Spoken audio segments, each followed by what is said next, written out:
Hi, hi, hello, hello. After a little bit of a wait, we have now two new chapters of Gakkou Gurashi. This first one is chapter 75.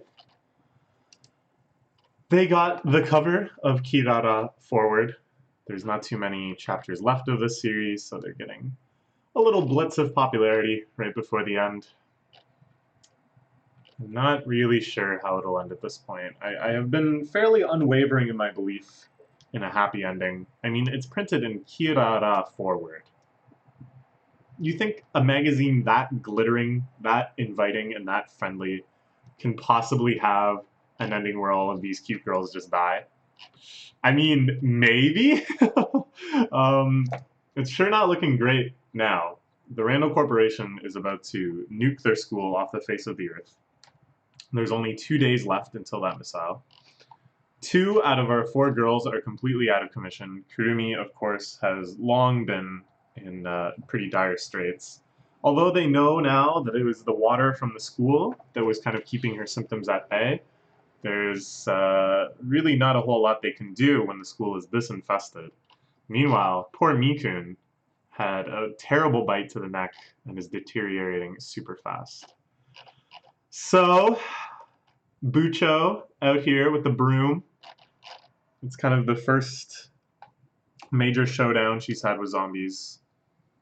Her and Yuki have always had the luxury of having stronger, more physically fit people around them who can handle these things, and thus only in emergencies have they been in this situation. But now they really have to step it up, each and every one of them. Just in 2 days until it all burns. This town, all of the people in it, are hopes. I don't care if I burn.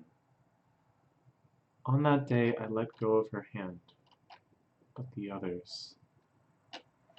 And I think the way Rise is fighting versus Kurumi or Mikun's fighting here is depicted quite compellingly, quite tragically almost, that instead of kind of quick, decisive movements running through the hall, pow, pow, pow, pow, leaving zombies in her wake, she has to knock it down with the broom and then just stand there wailing away at it for a while. There's really a sense of desperation, a focus on her sweaty grip, her frightened face. Will not let them burn everyone else. Zombie grabs her ankle, but she smashes back. God. It's almost like they were saving aspects of this until now. Or if not saving entirely until now, there's been quite a break since we've seen this sort of grotesquity. The zombie's head actually spilled open. So it kind of feels final, I really like this returning to the school plot development. Returning to the school and thus also returning back to their original challenges. Simply physically overcoming these zombies. Yuki-chan, can you hear me? Don't leave, you have to stay there. Lee-san. Knowing that Yuki is probably only seconds away from bursting out in the hall herself and trying to save her friend, I don't know. She's trying to kind of do a self-sacrificing play here, I guess. That if, as she said earlier, I don't mind if I burn, but I won't let them burn anyone else. So her mentality right now is keep everyone else as safe as possible and take this all on herself. Full-on martyrdom. I don't know if this will help, though. This sort of sacrifice in the series has been continually ineffectual. Just with the series' pattern of, knocking you into the dirt and then rubbing your face in it. I don't know. I don't feel hopeful of any of this. Now we go into Mikun's dream. She's hanging out with Kei-chan. Walking hand in hand towards the light. I've heard that when you're dying, when you start moving towards the light, that's really and truly it. Ah. But Kei-chan not moving towards the light. Standing away, looking back. her hand out of Mikun's hand before she even realized. Crying out silently, reaching for her. This is quite intense. It's like this sort of subplot of Mikun and Kei-chan, we've addressed it a few times. Like, there was the initial long actual sequence of them living together and their relationship, and then the long ramifications psychologically that it's had on Mikun. And it seems like at times that she makes peace with it. And I would have guessed that most recently she kind of had, if not, gotten over it or forgotten about Kei-chan or anything callous like that, at least had kind of put it into a place in her brain where she could move past, she could keep going without just constantly feeling guilty or ashamed or worried. But then to have a dream like this, a dream so obviously laden with symbolism, her trying to reach out to Kei and shouting out to her but being unable to say anything, in that classic dreamlike fashion where you reach and reach, and you run and run, but you can never catch what you're chasing. Case what you're catching? Catch what you're chasing? And the one shot of her looking back, a wonderful smile. Okay. So now, still within the dream, we cut abruptly to Mikun sitting atop the school. And although this is obviously a dream, and thus kind of displaced chronologically, we see that it must be after their kind of initial showdown at the school, because the roof is still scorched. All of the rooftop gardens have burned, and there's scorch marks everywhere. So it's not all the way back to the golden age of the school life club, the Yuki delusions age, where there was plausible delusions to have. And she's holding a handgun. At first I thought she was going to summon her persona, but now I'm not sure. Kurumi-senpai. Okay, so is this some sort of liminal, close-to-death space where the spirit and soul of Kurumi and Mikun are meeting and conversing? I doubt it. At the same time, it does seem quite different than the other dream sequence where there was like no dialogue, characters weren't kind of acknowledging each other in the same way. It was more just dreamy and distant and symbolic. So I think this is still just Mikun's dream, but it's definitely conveying something differently than the previous dream sequence where she was chasing Kei. What's the matter? There's something the matter. What's that supposed to mean? Oh, it's nice to see Kurumi up and moving around, even though it's just a dream sequence. Did something horrible. Ah. I forgot her. Even though I swore I'd never forget, even though she was so important to me. But you remember now, right? It's not the same. Kei waited for so long, but I forgot her as if she never existed. I went and found happiness without her. So I guess when I was saying before, it wasn't anything so callous as forgetting her.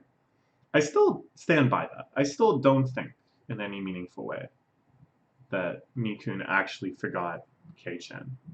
But it's because she was able to move on, as I said, that Mikun is now full of self-loathing. And I think it's in a situation where your body's in a lot of turmoil, where all you can really do is lie there and worry, that these sorts of things take on kind of an exaggerated, self-loathing, pretty dangerous mindset to get into. So I definitely think, even if I got kind of faked out by her holding the gun near her head, she's in a very self-harming, miserable state of mind, where she really does feel like just the fact that she found happiness at all without Kei-chan is the ultimate betrayal. Although it's not at all. Come on. That's life. Yeah, that's 100% life. That's nobody who dies wants all of their friends to sit around moaning and mourning and remembering them a day in and day out until they too end their miserable, non-eventful lives, causing yet another wave of unproductive mourning. No, people still got to get out there and do things. People still got to get out there and live their best lives. And everyone goes to the grave understanding that life will continue past them and eventually will forget them. Heavy stuff, guys. At this rate, I'm sure I'll just forget again. And it's not just Kay. I act like I'll never forget you and the others. I'm happy this way. But isn't that just a lie? That's why I should just end it here. I don't want to lose anyone else. Yeah. Okay. So, this is kind of interesting. We've had one suicide in the series so far. And it's not like we actually saw it. We arrived on the scene after the fact. Remember the girl that was operating the little ham radio thing? So I kind of feel like this is another zombie series, zombie media cliche, trope, story beat, whatever, that I kind of wanted the series to tackle, that I thought this series would be able to do a good job doing, is basically, yeah, a character wanting to kill themselves. The zombie apocalypse is just not bearable. Why am I even bothering to continue living through this nightmare? Understandable. And I think the way the characters kind of talk themselves in and out of the situation is a really good way to kind of convey overall like themes of the series and characterize the characters even deeper and kind of resolve things for typically some sort of big final act, which of course is very appropriate here. So it's kind of interesting that they didn't do it in real life, but in a dream. I wonder if this is some standards thing, some line that they couldn't cross. It would be pretty crazy if Mikun held a gun up to her head in real life and said all this stuff. But in a dream, we're a lot more acceptable of it. Even though we can kind of understand this to be like Mikun at the brink of death, struggling to stay alive. If she convinces herself that it's not worth living, then her body will just give up and she'll die IRL. And if she is convinced by Kurumi that even though you may forget people, it's still worth going on and forging new memories, then, you know, we'll get the scene of she wakes up and somehow maybe they'll save the day. So it's, I don't know, it's quite interesting. It's quite interesting the way they make this real and yet not real. So. I like that. I like that. Kurumi just puts her hand on Mikun's shoulder. It's not a lie. Continuing to live means experiencing pain and happiness, going from place to place, making new memories. That's what I said. Forgetting and then remembering again. Yeah. All of that is real. I don't want to forget you. Hope you don't forget. I won't forget you. You know, living means experiencing new things every day. All the little things pile up. You find something important to you. The past keeps on getting buried beneath. See, this is kind of interesting because in this situation, she's just sort of saying, you know, that's life to Mikun. And she's not even talking about, you know, the zombie apocalypse that they're living through. But in the context of the zombie apocalypse, this is kind of like a positive thing too. That there is hope in the future. They can live to recover from this. Because to me, even if the zombie apocalypse ended, but I still had to live with the memory of like friends dying, watching friends slowly turn into zombies, murdering hundreds of human-looking, human-behaving, but it turns out they're zombie things, maybe even killing other people in times of intense desperation and struggle.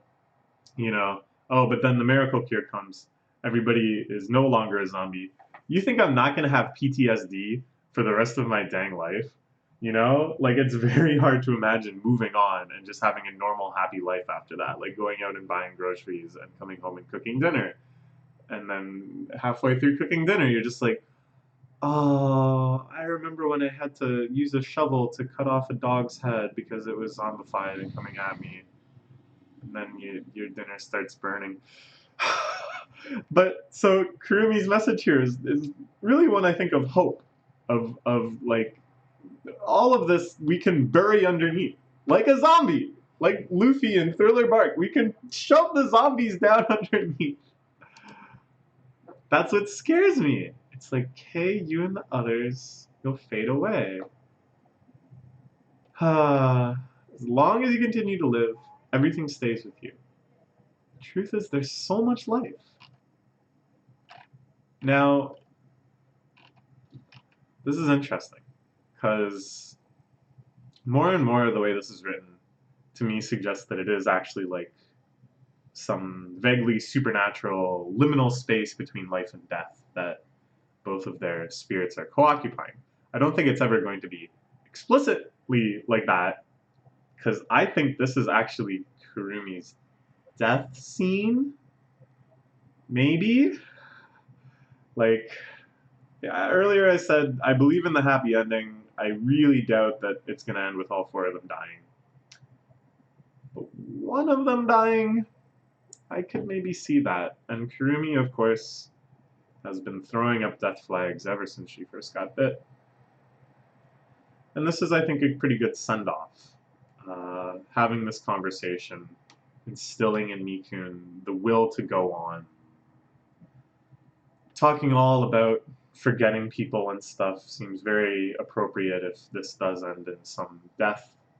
And then plus they can kind of have it both ways, that, you know, like it's kind of hard to imagine this sort of debate happening in just one person's dream, with the other person being so clearly personified and like nobody else showing up or whatever. But then if Kurumi dies, then there's never any confirmation where they're both awake. And she's like, hey, did you have a really weird dream where you had a gun and we were like hanging out on the school roof? And Mikun would be like, oh my god, yes I did. What? Like, that was that real? Like, they don't have to go so far. This is my theory, and I'm kind of amused with myself because I've come up with this, and I think this is where it's going. But it's actually quite sad. It's actually very, very sad. One of our characters might be dying. Okay, all right, okay. That was the gun. Nice. A perfect little visual metaphor. It would be funny if Mikun was like, hey, I need that to shoot zombies. What do you think you're doing? It's okay if you forget, so listen. You'll always be my precious Kohai. Oh man, yeah. Guys, I think I'm right. I think Mikun's gonna get roused out, but then Kurumi's going to be completely rip.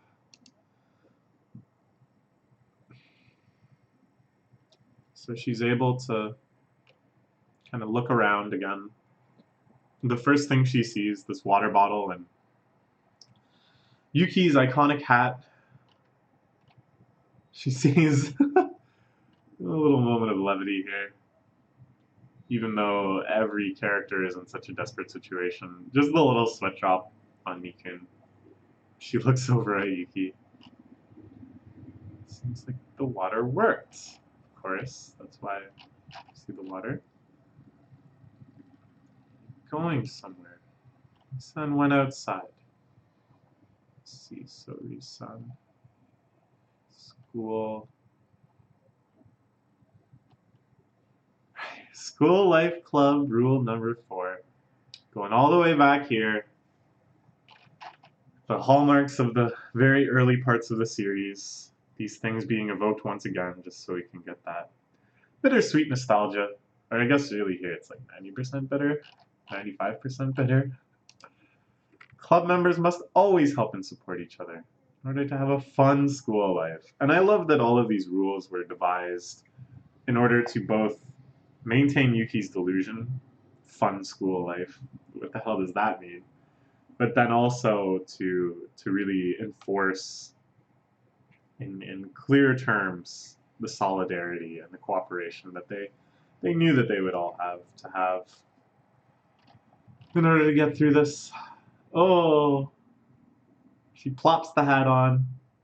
See you soon. I'll be back. Arnold style. Okay. Well, this is quite spirited. Nikun seems to truly be recovering. And if the water is actually so effective, maybe it's not too late for Kurumi? I don't know. It's like, at this point I don't even know what I want. Because I think if they cheat too much, if they make it too easy to get to the happy ending, then I'll be a little disappointed. And having someone throw up so many death flags and then just kind of miraculously survive, it's kind of like, okay, sure. It loses a bit of the impact. But then, on the other hand, if Kurumi actually makes it back now, it's gone so far, I've been so convinced of her dying, that I think the surprise will be enough to offset that disappointment. And that whatever writing they want to use to justify it, I'll just be like, hell yeah. I'll be so happy if she lives. I love her as a character. They're all so great. So, now we see Yuki even iller equipped than Risan. No broom, just a stick. Out here zombie hunting. Looking all over the school. Falls. Twists her ankle. Unable to get back up. Zombies closing in. Oh my gosh. Okay, that's it. The fact that all the zombies are wearing their school uniform too. It's a subtle thing. But I think it adds like another kind of dimension, you know? It adds to the whole quality of the series as like inversion of your typical slice of life and such. Okay, that's that. We have another chapter, so we'll get started on that. I don't know what's gonna happen here. I don't know if it's gonna be Mikun miraculously recovers like that, runs in to help. Risan comes back and helps Yuki, which seems like the most realistic option, most probable, but kind of undermines the message of Yuki coming out to be helpful. She just needs to be saved as well. I don't know what other options we have though. I guess there's like Randall people in the area that could help them out, but you want to talk about confusing the message. Yeah, I don't know. Or maybe by the end, everyone will have gone through the whole getting bit routine. Maybe Yuki's not going to get out of this one unscathed. Okay, we'll find out probably right away in the next chapter, and then a whole bunch of other stuff will happen, and then, gosh, eventually the series will end. That's just how it goes. Okay, bye-bye for now.